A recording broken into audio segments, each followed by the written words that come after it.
राधा स्वामी दयाल की दया, राधा स्वामी सहाय, राधा।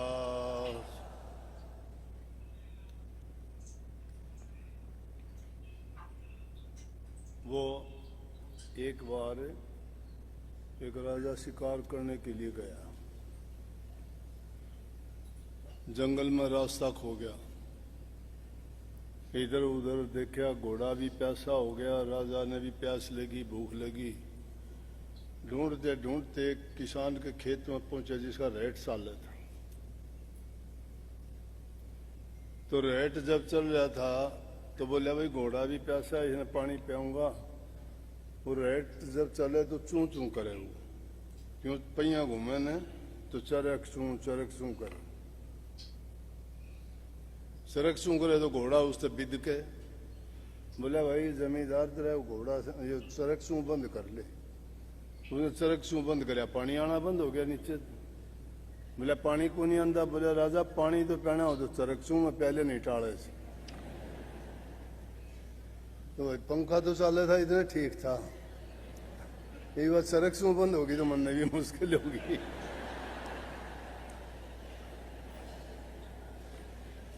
चलो ये सत्संग सुनने तैयार हो गए, हंसी आ गई ना सबने। जैसा कि भाई हरकेश ने आपको बताया, आप सबको इस बात का ज्ञान भी है कि ये विशेष सत्संग परम पूज्य पूर्ण धनी हजूर परम संत ताराचंद जी महाराज के जन्मदिन का मनाते हैं और वो महान दिन कल है। लेकिन उससे पहले सेवादार भाई बहन आते हैं, सेवा के कार्य में अपना योगदान देते हैं, बड़े प्रेम से चाव से पूरी श्रद्धा के साथ मस्त और मगन होकर सेवा करते हैं, परवाह ही नहीं। जब 11 बजे मैं गया तो मैंने देखा कि सभी यहाँ गांव की जो आम सड़क है उसको साफ करते हुए सेवादार भाई बहन मिट्टी में भरे हुए थे। गर्मी इतनी ज्यादा, पसीने में पसीना, और कोई परवाह नहीं, बड़े हंसते खेलते इतनी तेज धूप में भी। ये किस चीज की ताकत है, कौन सी देन है ये? जो लोग घरों में बैठ के विश्राम करते हैं उस टाइम पे दरबार में आके जो इस प्रकार से सेवा करते हैं, धन्य हैं वो लोग, धन्य हैं वो जीव जो गुरु के दरबार की सेवा इतने प्यार से और इतनी श्रद्धा से करते हैं। मैं मानता हूं, सोचता हूं कि उनको बिना मांगे ही सब कुछ मिल जाता है। और एक भक्त सेवक कुछ मांगता भी नहीं है, मांगने की उसकी इच्छा नहीं होती है। अगर मांगने की जरूरत हो वो दूसरी किस्म के जीव होते हैं। यहाँ तो सेवा निस्वार्थ भाव से की जाती है, जिसके बदले में पानी तक नहीं लेना चाहते। लेकिन आप कहोगे क्या दरबार में खाना फिर किस लिए बनता है? वो तो प्रसाद के रूप में लेते हैं, किसी दूसरे का नहीं, उनका अपना ही दिया हुआ, अपना ही बनाया हुआ, स्वयं सेवा और काम करके अपना ही प्रसाद बना के अपने आप ही लेते हैं, किसी से लेके नहीं लेते। सेवा का बड़ा महत्व है। सेवा भक्ति है, सेवा प्रेम है, सेवा श्रद्धा है, सेवा विश्वास है। विश्वास से सेवा की जाती है, प्रेम के बस होके ही सेवा की जाती है। सेवा में किसी प्रकार की भी मिलोनी नहीं होती, निर्लेप निष्पक्ष होती है। परंतु कई बार सेवा करते हुए अच्छे के लिए करते हैं, गलत हो जाती है। मुझे सही तो याद नहीं है, पीछे 8-9 सत्संग हुए और उन सत्संगों में एक प्रकरण आया। 10वीं बादशाही गुरु गोविंद सिंह जी के समय की बात है दरबार में कीर्तिया नाम का सेवादार चावल ढुलाता था गुरु को। ये हमारे यहाँ इतनी प्रथा नहीं है, लेकिन सिख गुरुओं में ये सेवा, प्रेम, श्रद्धा, ये सारी की सारी चीज हमने पंजाब के सेवादारों से, सिख गुरुओं के आशीर्वाद से ही हमें पता लगा है कि भक्ति में सेवा का इतना महत्व है। वहां तुम जाओगे, देखोगे, गुरुद्वारों में आप पाओगे कि उनमें साक्षात हर चीज को ही गुरु मानते हैं, गुरु की कृपा मानते हैं। वही प्रसाद का महत्व, ये संगत और पंगत भी सिख गुरुओं ने ही चलाई। बड़ी ऊंची चीज है, उसमें जाति पाति नहीं रहती, छोटे बड़े का भ्रम नहीं रहता, उसमें अमीर गरीब की बात नहीं होती, ऊंचे नीचे ओहदे की बात नहीं की जाती। वहां सिर्फ प्रेम सिखाया जाता है, दया सिखाई जाती है, लोगों का आत्मविश्वास जगाया जाता है। उसमें प्रभु के प्रति उनकी भावना इतनी सुदृढ़ और पक्की कर दी जाती है कि वो दुनियादारी की किसी चीज की परवाह किए बिना प्रभु को प्राप्त करने के लिए हर प्रकार की सेवा करने के लिए तत्पर रहते हैं। तो वो प्रकरण चला, उसमें बड़ी अच्छी बात थी सेवा के बारे में। और एक घटना उसमें थी कि एक बार गुरुद्वारे में गुरु गोविंद सिंह जी बैठे हुए थे, सत्संग चल रहा था, और उसी टाइम पे एक ये बात उसमें भी आई थी, लेकिन आज बताने का प्रयोजन मेरा दूसरा है, क्योंकि उसमें 3 सवाल मैं जयमल सिंह कहने लगे, जी ये कुछ समझ में नहीं आए, अगर ये आप संगत में बता दें तो सत्संगियों का अगर मन में भ्रम हो वो निकल जाएगा। वो निकाल तो उसी में भी दिए थे, लेकिन उस और उनका ध्यान नहीं गया होगा। तो क्या किया, एक रींच वाला आया, रींच वाले ने खेल दिखाना शुरू किया। तो ऐसे ऐसे करतब दिखा रहा था रींच कि पूरी संगत बड़ा आनंद ले रही थी, देख रही थी, और उन बातों को और उनके कर्तव्यों को देख के सब बड़े जोर जोर से ठाके लगा लगा के हंस रहे थे। और उसके साथ साथ एक सिख भाई और भी जोर से हंस रहा था। गुरु गोविंद सिंह जी ने उनको टोका कि भाई तुम इतना जोर से क्यों हंस रहा है। उसने हाथ जोड़ के कहा, गुरु महाराज मैं अकेला क्या, सभी हंस रहे हैं, और सभी क्या उसमें आप भी हंस रहे हो। गुरु साहब ने कहा कि आप लोग हंसते हो रीछ के कर्तव्य देख के, लेकिन मैं रीछ के कर्तव्य देख के नहीं हंस रहा, मैं हंस रहा हूं मालिक के कर्तव्य देख के, उनकी कृपा देख के कर रहा हूं। बोले जी मैं समझा नहीं। बोला क्या समझोगा, समझेगा तो शायद तुझे दुख होगा उस बात का। बोला जी वो कैसे। बोले ये जो रीछ कर्तव्य दिखा रहा है ये तेरा बाप था पिछले जन्म, और ये तेरी तरह ही चमड़ डुलाता था, सेवा करता था ये, बस। उसका नाम कीर्तिया था, उसके बाप का नाम शोभाराम था। वो भाई कीर्तिया का दम नीचे का नीचे, ऊपर का ऊपर। क्यों हम सेवा पर इतना बल देते हैं, सेवा करो सेवा करो, सेवा से मेवा मिलती है, सेवा से कर्म करते हैं, सेवा से मुक्ति होती है, सेवा से भ्रम जंजाल टूटता है, सेवा करने से ही सबको पता नहीं क्या क्या मिलता है। सेवा करने से राजगद्दी मिलती है, सेवा करने से गुरु गद्दी मिलती है, सेवा करने से पिता से सारी संपत्ति मिलती है। और जो प्यार नहीं करते, सेवा नहीं करते, उनको क्या मिलता है? कुछ नहीं मिलता। कितनों को देख के बाप बेदखल कर देता है, गुरु अपने शिष्य को छोड़ के दूसरे को गद्दी दे देता है, राजा अपने पुत्रों को नहीं, गुरु नानक साहब ने अपने दोनों लड़कियों को गुरु गद्दी नहीं दी, अंगद साहब को गद्दी दी। क्यों? कि सेवा तो उसने की, उनके लड़के सेवा नहीं करते थे। और अंगद साहब ने भी अपने लड़कों को नहीं दी गद्दी, उन्होंने अमरदास को गद्दी दी। कहने का मतलब सेवा सिद्ध सफलता, सेवा विजय अपार, सेवा में मेवा मिले, सेवा में करतार। सेवा बड़ी ऊंची चीज है, लेकिन हम लोग समझते नहीं हैं। इंसान की जो खोपड़ी है ना, उल्टी है, मोदी है, इसकी समझ से बाहर होती है चीज। ये सिर्फ अपने स्वार्थ से आगे निकलता नहीं है, अपने लालच से आगे नहीं सोचता। ये सिर्फ अपने तक सीमित रहता है कि मेरा हित हो, मैं ही ठीक रहूं, मुझे सब कुछ मिले और किसी को नहीं मिले कुछ भी, और अपने आप का सुधार नहीं करता। तो भाई कीर्तिया का नीचे का नीचे दम रह गया, ऊपर का ऊपर। बोला चमर छूट गया हाथ से। बोला मैंने कहा था ना नहीं सुन पाएगा। बोला जी कारण क्या? जब मेरे पिताजी ने दरबार की इतनी सेवा की और इतनी सेवा करने के बावजूद उसको रीछ का ही चोला मिला, तो फिर ये सेवा किस काम की? बोले भैया बात सुनो, तेरे पिता ने सेवा तो की।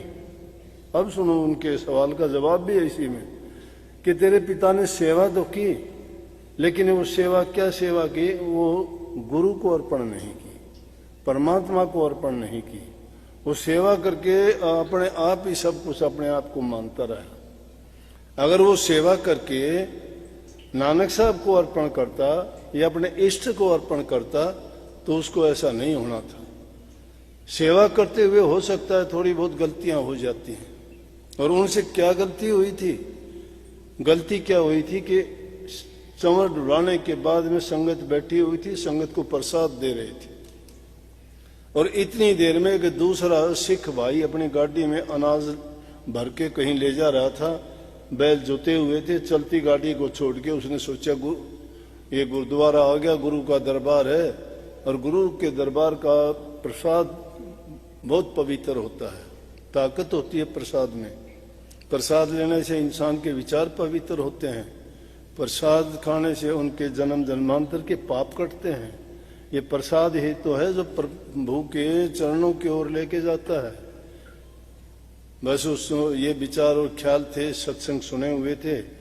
वो भी गुरु सेवक था, गया दरबार में, लाइन लगी हुई थी, लाइन में लग के कहने लगा भैया कि मुझे शोभाराम प्रसाद थोड़ा जल्दी दे दो, मेरी गाड़ी निकल जाएगी। देखा तो जमींदार आदमी था, मैले कपड़े थे, और उसके बांटने वाले के बड़े सफेद कपड़े। बोले दूर हट, बैठ, थोड़ी देर में तेरा नंबर आएगा जब दूंगा।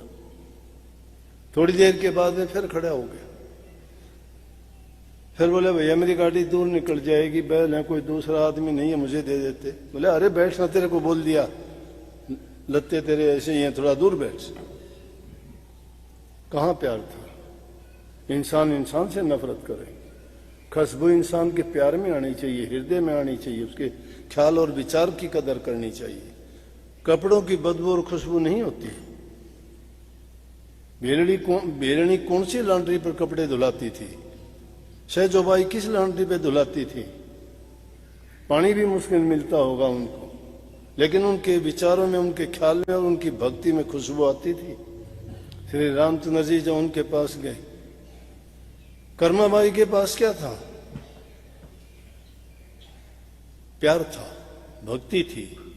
उनको इस बात का संकोच ही नहीं था, उनको जरूरत नहीं। भगत अपना हृदय सजाते हैं, और हृदय सजाया जाता है पवित्र विचार और ख्यालात से। बातों के पकवान से किसी का पेट नहीं भरता। इंसान जब तक करनी नहीं करता है तब तक खाली बातें हैं, उनका किसी पर असर नहीं होता। जो इंसान खुद करके दिखाता है वही इंसान के दूसरे के दिल को बात छूती है।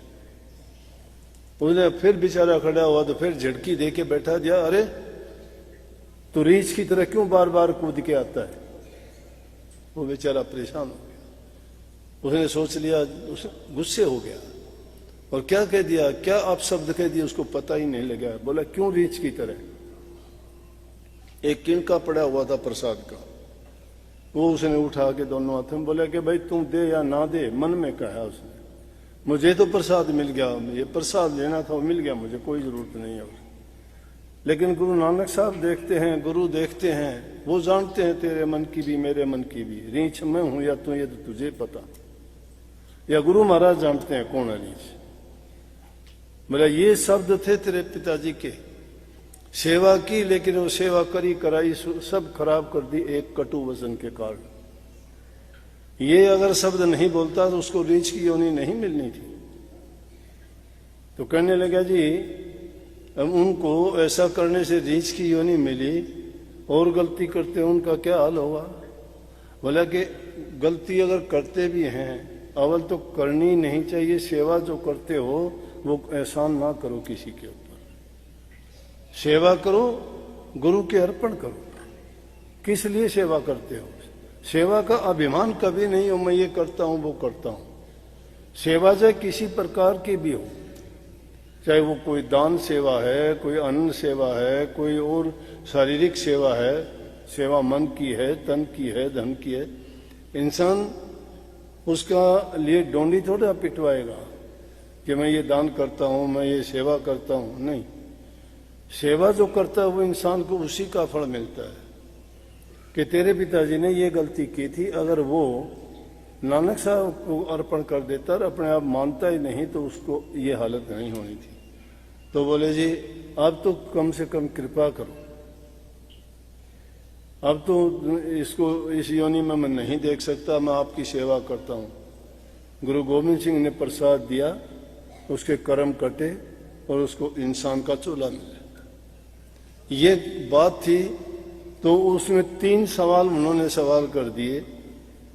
पहला सवाल उन्होंने पूछा, भरम वाली बात तो है नहीं कि जी ये सेवा का जो हमें दरबार की सेवा मिलती है ये हमें प्रारब्ध कर्म के कारण मिलती है या इसका और कोई दूसरा कारण है? ये सवाल पहला। भाई प्रारब्ध कारण कर्म के कारण हमें शरीर मिलता है, ये जीवन मिला है। जो हम अपना कर्म लेके आए वो उसके साथ आता है, लेकिन सेवा का कर्म तो अब हम कमाते हैं। पीछे का जो कर्म किया है वो भी हम साथ लेके आए हैं, लेकिन अब जो कर्म बनाएंगे वो कर्म भी हमारे साथ बनेगा। सभी प्रारब्ध कर्म लेके नहीं आए, प्रारब्ध कर्म के कारण तो आज जो कुछ हैं हम वो हैं। कोई धर्मात्मा है, कोई धनी है, कोई सुंदर शरीर वाला है, कोई अधरंग या किसी अंग से भंग है, कोई अंधा लूला लंगड़ा है। वो सारा प्रारब्ध का कारण। 3 प्रकार के कर्म होते हैं। एक कर्म होता है प्रारब्ध कर्म, वो होता है पिछले ही जन्म का कर्म। और पिछले ही जन्म का कर्म ऐसा मानो जैसे जो आपकी पूंजी है आपने बैंक में जमा कर रखी है और वो पूंजी आपके साथ रहेगी। और एक है संचित कर्म, जो जन्म जन्मांतरों से साथ चलती है। एक जन्म से दूसरे जन्म में जो जो कर्म करते गए, पूरे भोगे नहीं गए, तो वो कर्म इकट्ठे हो के अभी भी वो साथ चलते आए हैं। लेकिन पिछले जन्म का जो कर्म था वो अब पूरा है, और वो कर्म भी संचित कर्म है। जिस प्रकार से धृतराष्ट्र को 100 वर्ष जन्मों पहले के कर्म भोगने पड़े। उसने हंस के बच्चे खाए थे 100 जन्म पहले, और 100 जन्म के बाद उसको उसका कर्म भोगना पड़ा। वो संचित कर्म था उन जन्मों के। तो प्रारब्ध कर्म तो पिछले जन्म का कारण हमें शरीर मिला है, उससे अंदाजा लगा लें कि हम कोई नेक कर्म करने के कारण ये मिला है। लेकिन अब जो कर्म करेंगे वो उसका कर्मफल आगे बढ़ाएगा। अगर हम अच्छे कर्म करते जाएंगे तो पिछले कर्म भी धो डालेंगे, लेकिन सब कर्मों का इलाज तो प्रभु की भक्ति से है। जो जीव गुरु की शरण में चला गया, गुरु से नाम की दीक्षा लेके गुरु जैसी आज्ञा देता है, उनकी वचन की पालना करते हुए नाम की कमाई करते हो, नेक काम करते हो, किसी जीव को सताते नहीं हो, किसी को मन से, जबान से और तन से किसी प्रकार से भी उसको कोई कष्ट नहीं देते हो। मन, वचन और कर्म, ये 3 प्रकार के कर्म हम करते हैं इस जीवन में आके। मन किसी के बारे में बुरी भावनाएं रखते हैं, वचन जबान से किसी को कड़वा मीठा बोलते हैं, और कर्म जो हमारे शरीर से हम करते हैं। तो किसी के प्रति मन में बुरी भावना ना रखो। जो जिससे भावना मन में रखोगे वही तुम्हारा कर्म फल बढ़ के बाहर भी आएगा। एक इंसान मन में सोचता है चोरी करूंगा, तो चोरी छिपी हुई है उसके मन में, वो कर्म बन जाएगा। शरीर के माध्यम से कर्म कर देगा वो। इसलिए मन के अंदर, मन अगर पवित्र है, शुद्ध है, तो उसके कर्म भी शुद्ध अपने आप बनते चले जाएंगे। इसीलिए संत महात्माओं ने सारा जोर क्या दिया? मन पे दिया कि भाई इस मन को सुधारो। मन को जो चीज आप दोगे वैसे ही उसमें बढ़ के और वो बढ़ती चली जाएगी। अगर बुराई उसमें भर दी तो बुराई बढ़ती चली जाएगी। लेकिन नाम एक ऐसी चीज है, प्रभु की भक्ति ऐसी चीज है, वो मिलेगी देर से, क्योंकि हर कीमती वस्तु इतनी आसानी से नहीं मिला करती। दुनियादारी के पदार्थ तो आप कितने शीघ्र प्राप्त कर लेते हो, लेकिन भक्ति पूरी जिंदगी। जैसे कबीर साहब ने कही, साध का खेल तो विकट बेड़ा, जति सती सूर की चाल आ गए। सूर घमसान है पल दो चार का, सती घमसान पल एक लागे। साध संग्राम है, साध संग्राम है पूरे जीवन, पूरे जीवन का मरना, एक दो मिनट का नहीं। साध का जीवन इतना कठिन है। सूरवीर होगा घंटे दो घंटे युद्ध के मैदान में लड़ लेगा, सती होगी 2-4 मिनट अग्नि में जल के मर जाएगी, और जति आदमी अपने मन को उन पर कुछ समय के लिए उनका बंधन लगा लेगा। लेकिन साध का संग्राम तो जीवन पर्यंत, पूरे जीवन कैदी की तरह से अपना जीवन उसको बिताना पड़ेगा। हर बात का संयम रखना पड़ेगा, खाने का, पीने का, इंद्री का, भोग का, कर्म का, सोच का, विचार का, भक्ति का, जो जितना भी है। और अगर एक थोड़ी सी भी चूक हो जाती है तो शैतानी शक्तियां घेर लेती हैं, मिनटों में उसको गिरा देती है। तो प्रारब्ध कर्म के कारण हमें शरीर मिलता है, तो उससे हम अपना कर्म बना सकते हैं।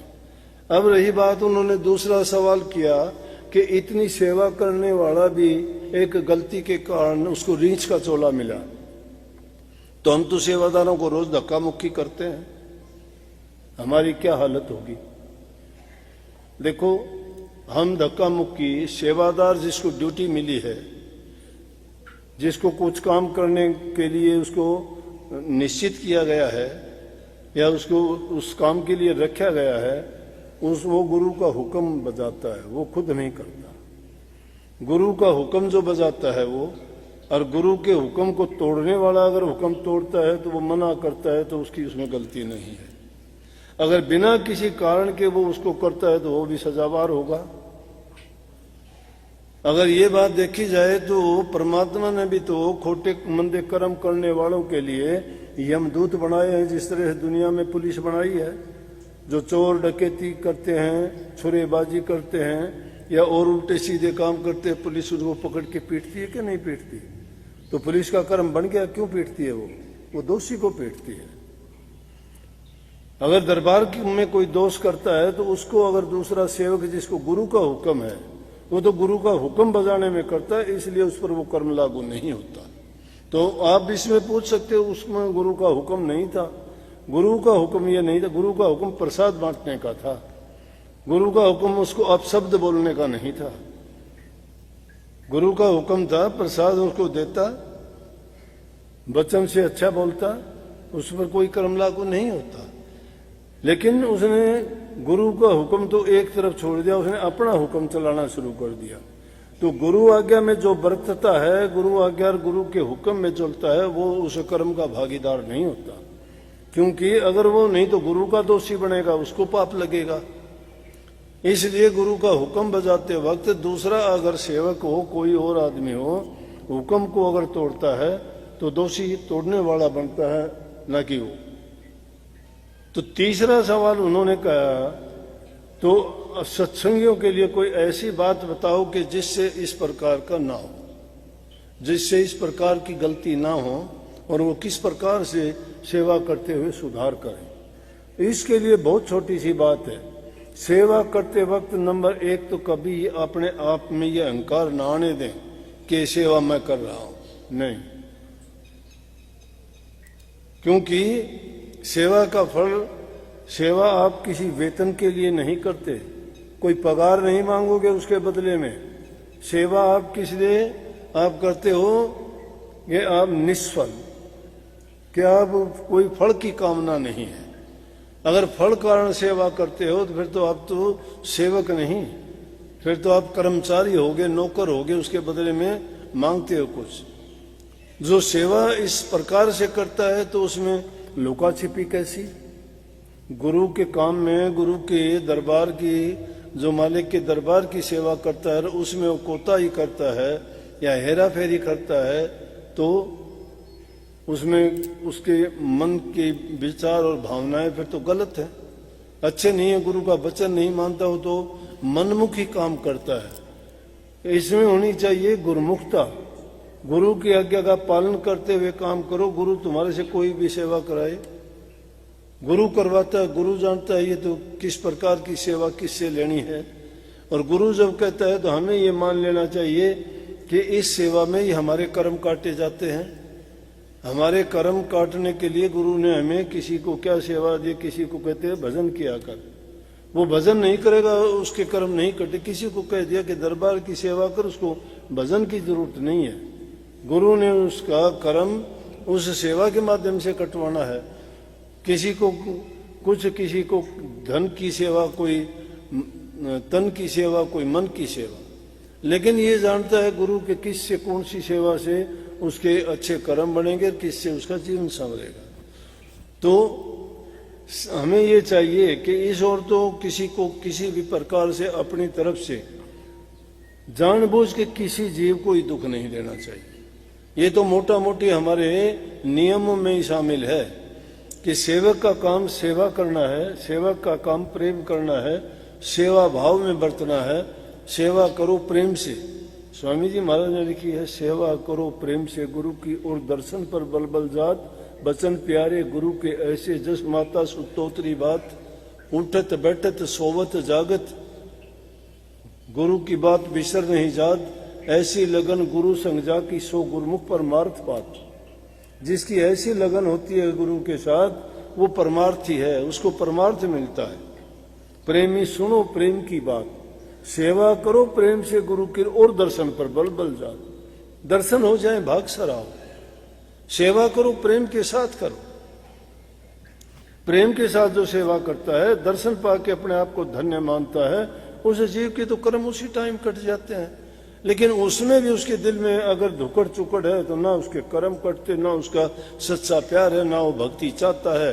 और जो भक्ति चाहता ही नहीं है तो उसका मनमुखी काम है। मनमुखी का तो जो उसका कार्य व्यवहार जैसा वो लेके आया था वैसा का वैसा है, कर्म का कर्ज उसके सिर पर है, वो काल महाराज उससे चुकाएगा। हाँ, इतनी चीज है, जो गुरु के दरबार में आया, दीक्षा जिसने ली, गुरु उसके कर्म तो कटाएगा लेकिन टाइम लग जाएगा, पता नहीं कितने जन्म उसको लेने पड़ जाएंगे। इसलिए भाग्य की बात यह है कि जिसको इंसान का चोला मिला हुआ है, गुरु जिसको मिला हुआ है, नाम जिसको मिला हुआ है, और इससे अच्छा अवसर क्या है कि उसको सत्संग भी मिलता है टाइम टाइम पर।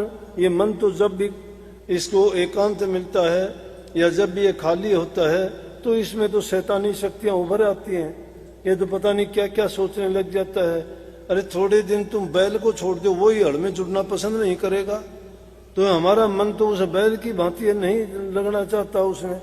इसलिए इसको कभी खाली नहीं छोड़ना, हमेशा गुरु की याद, गुरु के वचन, गुरु के दर्शन की तड़प ललक और उनसे इश्क पक्का हृदय के अंदर लगा रहना चाहिए।